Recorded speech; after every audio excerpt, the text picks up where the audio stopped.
Everyone, welcome back to our channel DIGI3. So in this video we're going to show you how to check your time spent on Instagram. So let's start the video. So first of all, you have to log in on your Instagram with your ID and password.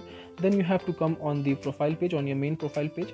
Then you have to click on the three lines option here on the top right hand side top corner.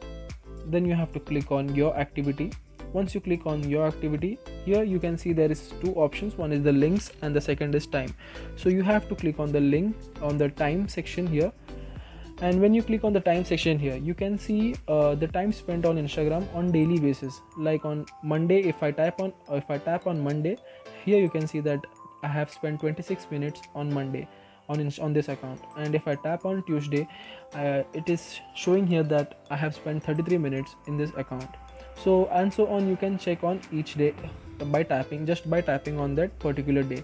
So that's how you can check your time spent on Instagram. I hope you guys like this video. Please subscribe to our channel and hit the bell icon so that you may receive notifications for our upcoming videos. Thank you.